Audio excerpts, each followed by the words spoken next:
Hi everybody, this is Property with Leonard and welcome to another episode. Now on this channel we discuss property, finance and investments. Now please note that none of my videos constitutes as financial advice, but if you are looking for financial advice, please speak to an accredited and registered financial advisor. So is buying a property in a trust worth it? Now there are both advantages and disadvantages to buying a property in a trust, and in this video I'm going to share with you some details, things that you need to know if you are considering this route. Remember, I am not giving you legal advice. I am sharing this for information purposes only. My advice is always consult a suitable, qualified attorney on any specific legal problem or matter. Understood?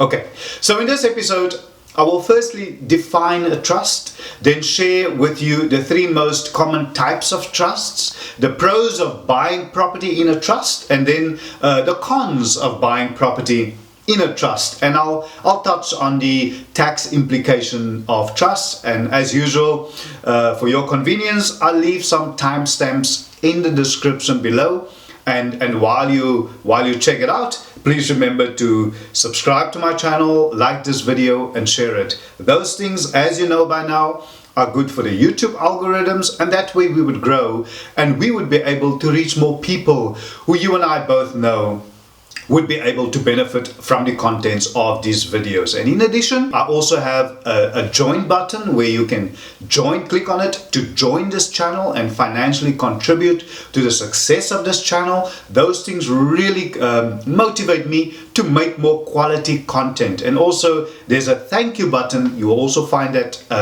on the bottom.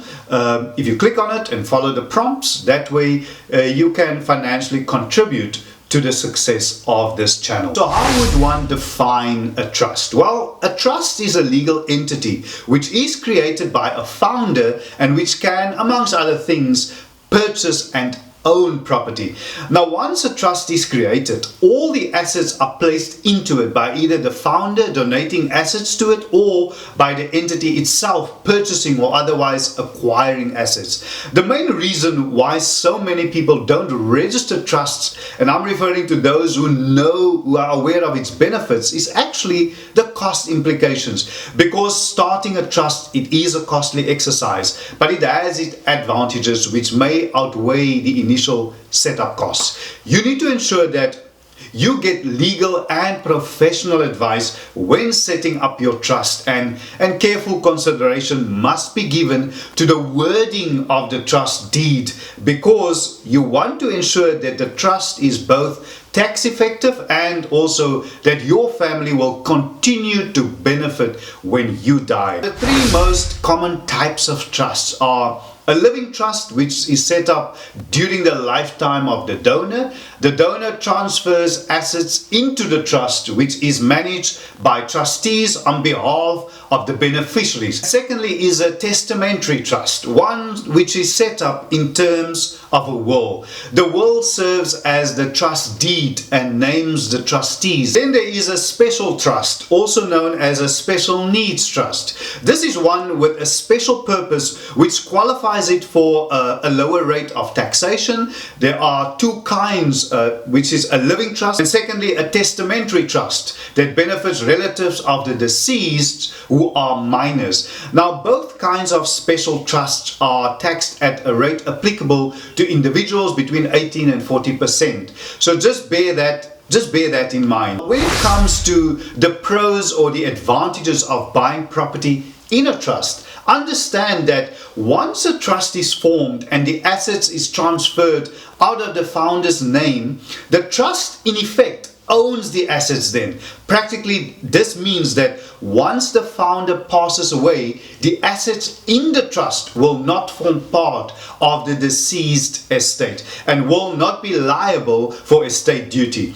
If your property is registered in a trust, rather than in your own name, it means that the value of your personal estate that is reduced, which lessens your estate duty exposure, which is pretty obvious. And in addition, the executor's fees in respect of these assets will be eliminated, and there will be no reason to transfer the property to any of the deceased heirs, which in turn saves unnecessary transfer duties and possible capital gains tax, which can easily, if you're not aware of it, amount to a few $100,000 depending on the value of the estate. Also, income from the trust's property is for the trust, and expenses such as repairs and maintenance, water, what else, rates and bills are also for the trust's account. A trust offers you protection against creditors. This is provided that the trust is not created to prejudice creditors. Since the trust's assets are not owned by the beneficiaries, creditors thus do not have a claim on the assets. This advantage is especially important for people who have exposure to potential liability. For example, if you own a business and it is registered in your name, you can personally be held liable, and this puts your family, your entire livelihood at risk. However, if you have a trust, and this goes for companies as well as individuals like you perhaps, you are able to preserve your assets after your death. The assets are separate from your name. They can also protect beneficiaries from themselves. For example, in the case of a spouse who is a bit inexperienced in managing money, another great benefit is that a trust can exist in perpetuity, meaning it can exist indefinitely and provide continuity through generations to come. In short, protecting your assets from creditors, that means should the founder become insolvent, the assets in the trust cannot be attached, and because a trust is not part of your personal estate, it can save you costs and taxes, since there is no estate duty on trustees, and therefore no fees for winding up an estate, including the costly executor's fees. Another really good advantage is that taxes related to trusts are less complicated with regards to income tax, capital gains tax, and the various documents that have to be submitted to the South African Revenue Services. But as you know, with advantages also comes disadvantages. You as the founder you are technically no longer in control of the trust's assets because you are not the owner. Trustees are appointed to manage the entity and its assets. These assets are thus controlled by the trustees, whose powers will be limited and defined in the trust deeds. Now, as far as the tax implications of trusts are concerned, it's important to note that trust instruments pay higher tax than individuals pay. While a trust is an excellent way to protect assets, it is not suitable for everyone. So ensure that you get specialized guidance from experts before you decide to go this route, and I can't hammer on that fact enough. I would strongly advise that you obtain appropriate tax advice from a tax specialist before creating and managing a trust. If you don't know anyone but are interested to learn more, let me know and I'll put you in contact with one who would be able to advise you and guide you through this whole process. In conclusion, remember, I am not giving you legal advice here. I am merely sharing this for information purposes only.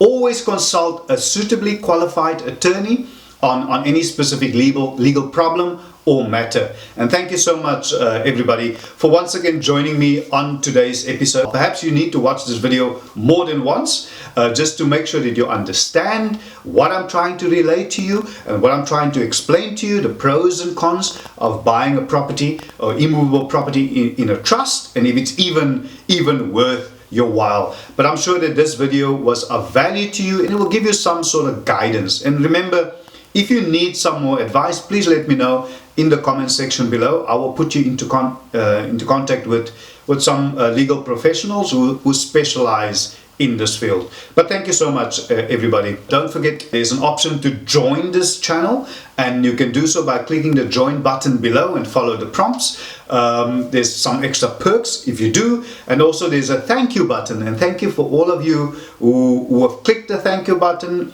following the prompts, and are monthly financially contributing to the success of this channel. I see you, I appreciate you, and thank you so much for embarking on this journey with me. Our channel is really growing, and it's all thanks to you. And oh yeah, just before you go, subscribing, two things. Firstly, it is absolutely free. Raining here in Cape Town today, beautiful weather by the way. Anyway, it's absolutely free. It doesn't cost you a cent. And secondly, it is really easy. You can just click on that subscriber button in the bottom right hand corner of your screen, and please remember to hit the all notifications, and that way you would be notified and you won't miss out whenever I upload new videos. Don't make the same mistake. You know what I did? I actually recorded this video already, but I didn't press the record button. I hope it's pressed now. Have a good day. I'll see you soon. God bless.